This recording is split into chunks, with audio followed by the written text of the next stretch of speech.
Hi, I'm Jess, and welcome to my channel. Do you ever read a book by an author, like it, and then decide to read everything that author has written? Well, I do that all the time.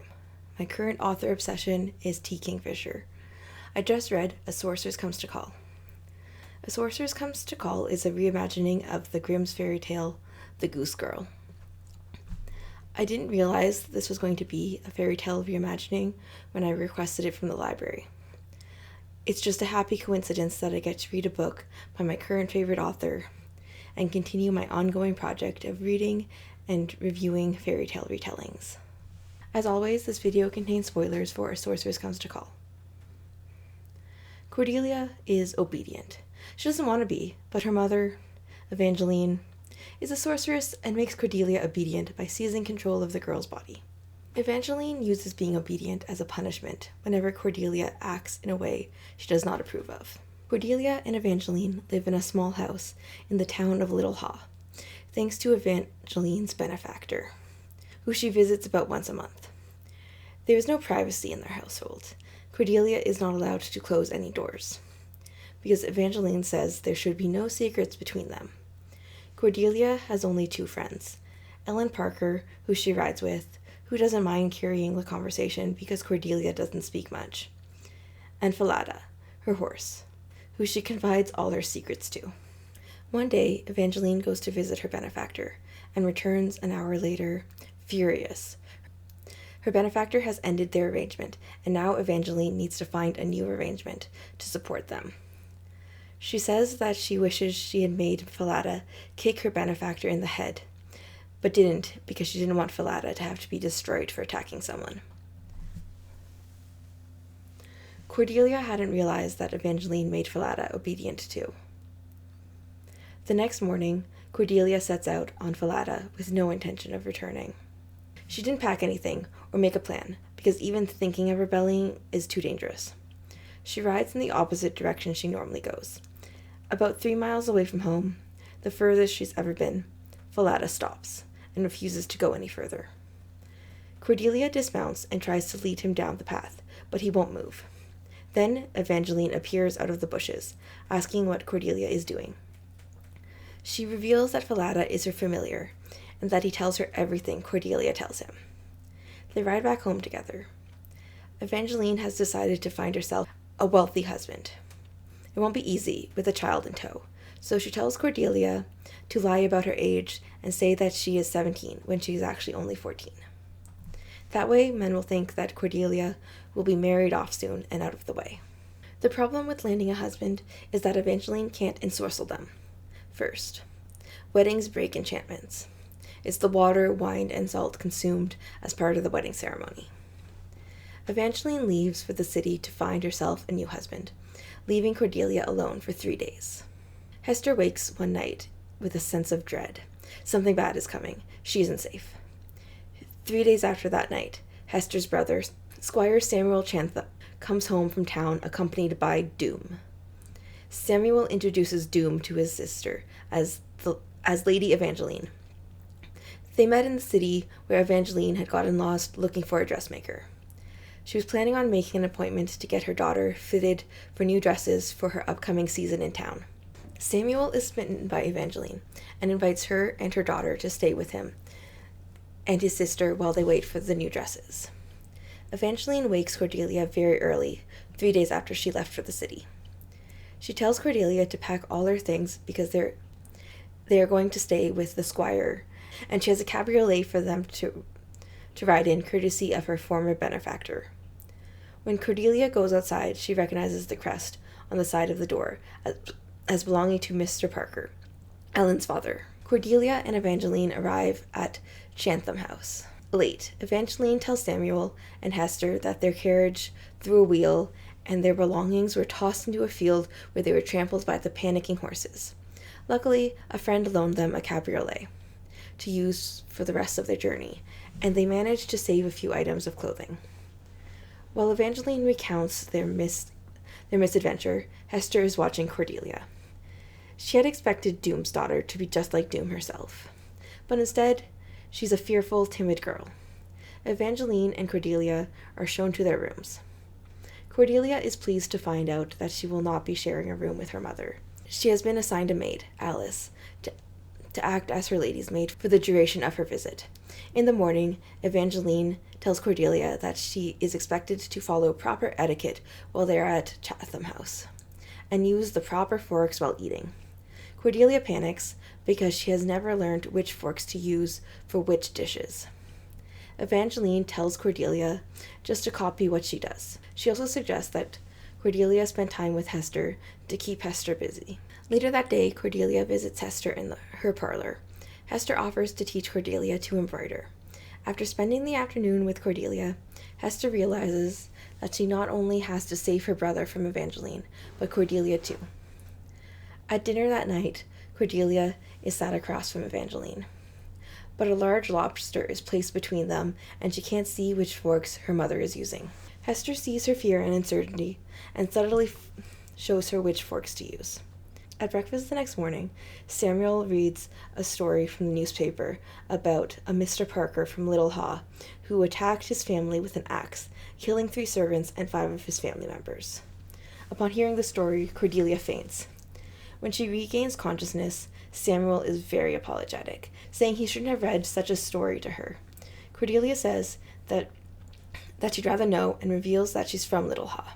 Evangeline is not happy that Cordelia revealed that they are from Little Haw, and covers by saying they're not actually from Little Haw, but from nearby, and Cordelia was just exaggerating to seem more interesting. That night at dinner, Cordelia is acting completely differently.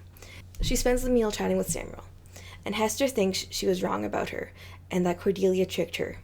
As they leave, Hester sees the look of fear in Cordelia's eyes, like a rabbit caught in a trap, and realizes that Evangeline probably forced Cordelia to behave that way. That night, Cordelia sleeps curled up on the floor of her wardrobe. The next day, Evangeline takes Cordelia to the dressmaker. On the way, they stop to sell the cabriolet she stole from Mr. Parker. When they enter the stable yard to sell the cabriolet, a magic detector goes off. Evangeline convinces the potential buyer that the cabriolet isn't enchanted. She later tells Cordelia that the men in the stable yard will just assume Falada has some sort of glamour on him. While Evangeline and Cordelia are out, Alice goes to talk to Hester. She tells Hester that she is worried about Cordelia, and that she found her sleeping in the wardrobe. She says that Cordelia reminds her of her little cousin, who is being abused by their neighbor. After Alice leaves, Hester decides to throw a house party, so she can justify inviting her friends over to help her figure out how to get rid of Evangeline and help Cordelia. She invites Lord and Lady Strauss and their son, Mrs. Green, who was once Samuel's mistress, and Lord Richard Evermore, who was once Hester's lover and remains one of her closest friends. Cordelia likes Lady Imogen Strauss and Mrs. Penelope Green, but Evangeline hates having a rival for Samuel's attention. She tells Cordelia to find out something about Penelope that would tarnish her reputation. One morning, Mrs. Green comes to breakfast complaining that a storm the previous night has kept her awake. Everyone else tells her that there was no storm, and that she must have been dreaming. She regales the group with her dream. She dreamt that the wind blew open her balcony door, and when she went to close it, she saw a pale, glowing figure watching her from the woods. The figure was larger than a human. It was about the size of a horse. Evangeline is furious that her plan to make Penelope seem crazy backfired, and instead made her the center of attention. The next day, Hester hears a scream coming from Penelope's room. She and the others run to see what is wrong. The door is locked, and they have to break it down to get in.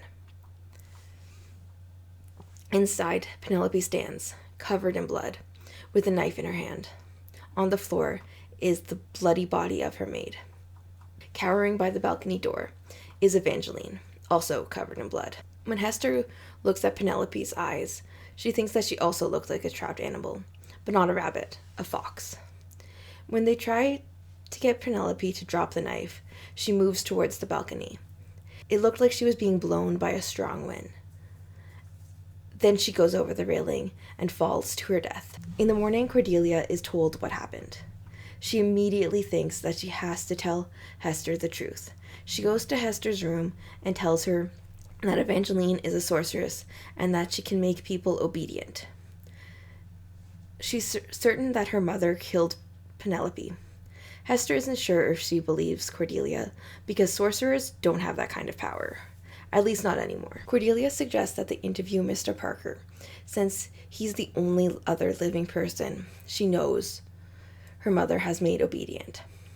Hester asks Richard to go interview Mr. Parker. While Richard is away, Samuel and Evangeline announce their engagement. Cordelia jumps up and congratulates them enthusiastically, and babbles about how happy she is that Samuel will be her stepfather and Hester her aunt. Hester realizes that Cordelia is being made obedient. She regrets sending Richard away to find proof of Evangeline's sorcery, and wishes that instead they had started researching ways to defeat a sorcerer. That night, Cordelia hears a voice in her head. She panics and tells it to go away. When Richard returns, he confirms that something unnatural happened to Mr. Parker. When Mr. Parker tries to talk about what happened to his family, he can't. He bites his lips and his tongue. Some sort of magic is preventing him from talking about it. Hester comes up with a new plan. She realizes that they won't be able to stop her brother's wedding, but they can use the honeymoon to research sorcery. Part of her plan is for Cordelia and Richard to get engaged. That way, when Samuel and Evangeline are on their honeymoon, the rest of them can visit Richard's house and do research in his library. They'll be able to claim that Cordelia is just visiting her future home, and Hester is accompanying her to act as chaperone. Evangeline is thrilled with the match, because Richard is very rich. Imogen is confused by the announcement, since she knows that Hester and Richard have been in love for the past decade. She waits until she can be alone with Hester to demand to know what is going on. Hester tells her everything and lets her in on the plan. When Cordelia and Richard are out riding, Cordelia hears the voice again. This time she recognizes it. It's Penelope. Penelope tells her that before she died, she felt like she was being pushed down in her body and that someone else was controlling her. When she was ordered to stab Richard, she fought back. She was then pushed sideways, and it was like she was looking over her own shoulder. When she fell off the balcony, she wasn't actually in her own body, so she didn't move on. Everything was black for a while, then she started seeing these blobs of light. Cordelia's blob was a bit brighter than the others, so she grabbed it and was able to speak to her that way. At the wedding, Penelope is back in Cordelia's head. She says all the blobs are much clearer in the church, and then suddenly she runs away. That night, Evangeline visits Cordelia to ask what happened at the ceremony. Cordelia thinks that Evangeline knew Penelope was there and doesn't want her mother to know she's been talking to her ghost. She lies and tells her mother that she sensed something but doesn't know what it was. Evangeline tells Cordelia that something tried to grab the goblet of water from her hands during the ceremony. She thinks it was Cordelia. To test Cordelia, she hits her with magic to see if she'll dodge. She doesn't. After Evangeline leaves, as Cordelia is drinking water, Penelope returns. Penelope tells Cordelia that during the wedding ceremony, when Evangeline and Samuel drank the wine, a bell rang out. When they ate the salt, another bell rang out. And when they drank the water, there was another bell. And when Cordelia drank the water just then, there was a similar bell. Wedding ceremonies break enchantments. Penelope witnessed how water, wine, and salt break an enchantment. At Richard's house, the group start the daunting task of researching sorcerers. Richard's grandfather liked owning books. Unfortunately, he did not like organizing books. His collection consists of hundreds of books in giant piles, and now the group has to go through all of them in the hopes of finding something useful. Luckily, Willard arrives to help them. Willard was the Chatham's butler until Evangeline fired him as she left for her honeymoon. He followed them to Richard's house to ask Hester if she was planning on setting up her own household now that her brother is married, and if she would be interested in hiring him as her butler. He offers to help them organize the library and research how to defeat a sorcerer. It takes a week for them to find something useful. They find a ceremony that involves drawing a chalk circle around the sorcerer and a triangle around the circle. One person will stand at each corner of the triangle. One will drink water, one will drink wine, and the third will eat salt. A fourth person will stand at the center and chant the words. They decide to test the ritual on Falada, who Evangeline left behind to spy on them. If the ritual fails, they will kill him so he can't tell Evangeline about it. It is decided that Cordelia will be at the center with Falada to chant the words because he can't harm her. Hester will be water, Imogen will be salt, and Richard wine. Willard will draw the chalk circle and triangle. They only tell a couple stable hands about their plan, so naturally the secret gets out and the stable master is waiting for them. He doesn't approve of their plan to kill a horse. Richard convinces him to let them, but he insists on leading Falada out of the stable himself. When they reach the door of the stable, Falada sees Cordelia and knows something is happening, and he bites the stable master's ear off. Cordelia grabs Falada's lead line and places herself between the horse and the stable master before Falada can stomp him to death. Cordelia, the stable master, and the stable hands manage to get Falada tied up. They perform the ceremony. Hester drinks the water and a bell rings out. Imogen eats the salt and another bell rings, joining the first. Then Richard drinks the wine and a third bell rings. But the note is wrong. The ritual fails. And Falada laughs. They cut off Falada's head and burn it, and bury his body behind the compost heap. In the morning, his body is gone. He had dug himself out of the grave. That night, Hester sits on the patio adjoining her room. Her room is on the ground floor. She believes it was a parlor converted to a bedroom for her benefit so that she wouldn't have to climb the stairs with her bad knee. Imogen joins her. Imogen has figured out what had gone wrong with the ceremony.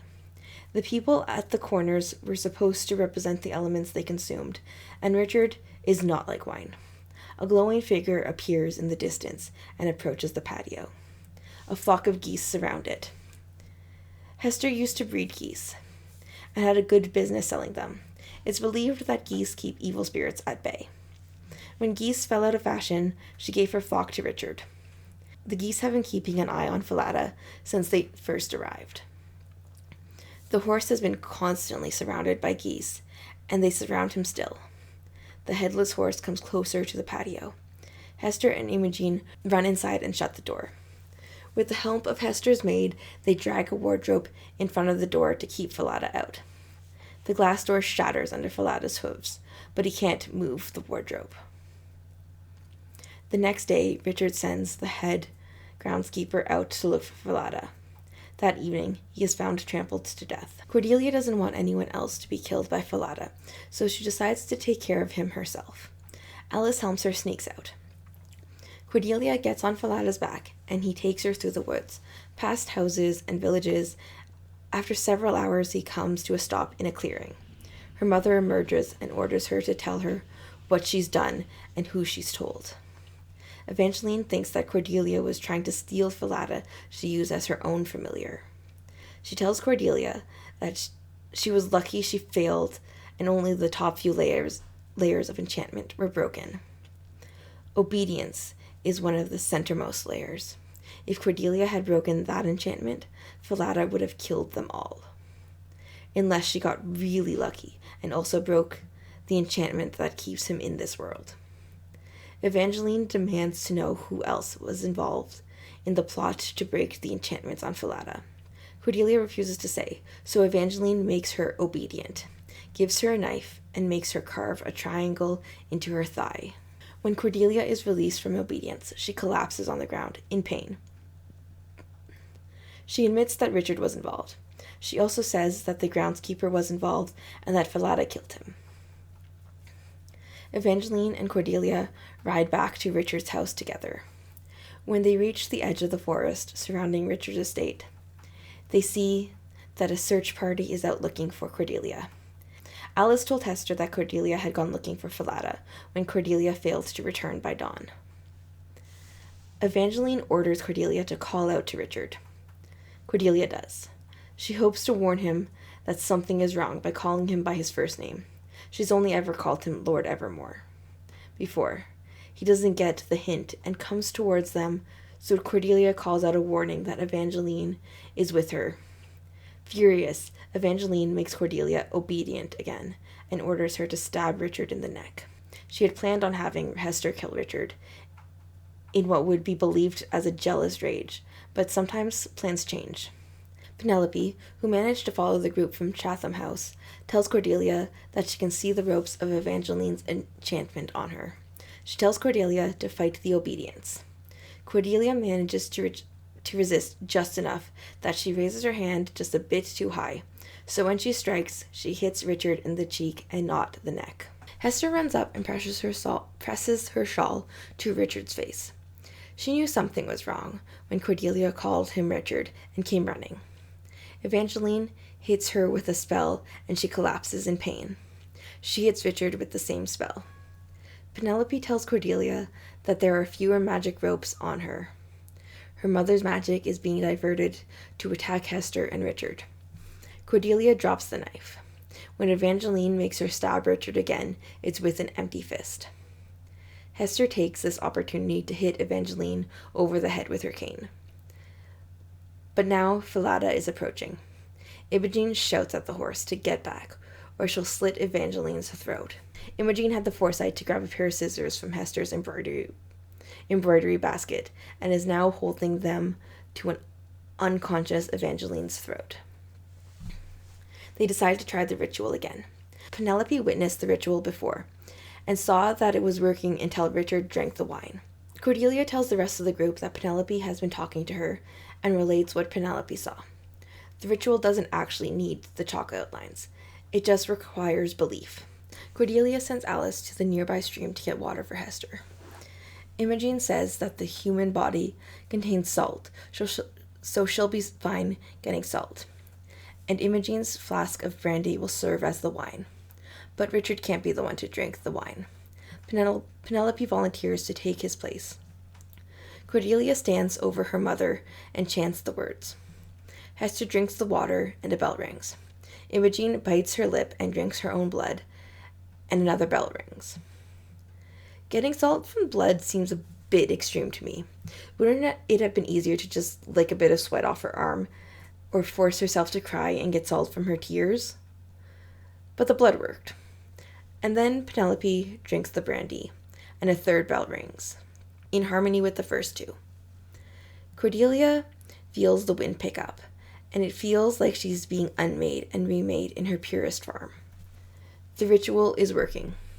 Evangeline regains consciousness and lunges at Cordelia, telling her to stop because Falada is too close. Cordelia doesn't listen and finishes reciting the words. The ritual ends. Evangeline is no longer a sorceress. Then Falada approaches. The enchantments keeping him looking like a horse are broken, and he has too many eyes, and his legs have too many joints. He's attacking Evangeline, trampling her to death. He then turns to the group and decides to go after Richard, the man who cut his head off. Falada is starting to fade, but not fast enough. Then a goose flies in and attacks Falada, distracting him long enough that he fades away before being able to reach Richard. They explained Evangeline's death by saying her horse went mad and killed her. People believed it. Richard decides to adopt Cordelia and invites Hester to come stay with them as her chaperone. He would have married Hester, but after 10 years of asking, he knows better than to ask again. This arrangement means that she could maintain her independence and they can still be together. Calling this a reimagining of the Goose Girl fairy tale is pretty generous. Prior to reading A Sorceress Comes to Call, I'd only read one retelling of the Goose Girl, creatively titled The Goose Girl by Shannon Hale, and I had never read the original Grimm's fairy tale. After reading this, I read the original to see what the similarities are. Shannon Hale's version I would describe as a true retelling. T. Kingfisher's version is not even close. Beyond a horse named Falada and the presence of geese, there's nothing in common with the original. This isn't really a critique, it's just a statement. The book is described as being a reimagining, so it doesn't have to stay true to the original in any way other than someone being a goose girl. Hester is definitely a goose girl. She is really into goose husbandry. I really like the book. So far, I've liked everything I've read by T. Kingfisher. When I reviewed Thornhedge, I said I wished that it had more character development. A Sorceress Comes to Call delivers on the character development. It's about 200 pages longer, and that makes a big difference in how much storytelling can take place. If you have any recommendations for Goose Girl retellings, leave me a comment letting me know. If you liked the video, please hit the like button and subscribe if you haven't already. Thanks for watching and have a nice day.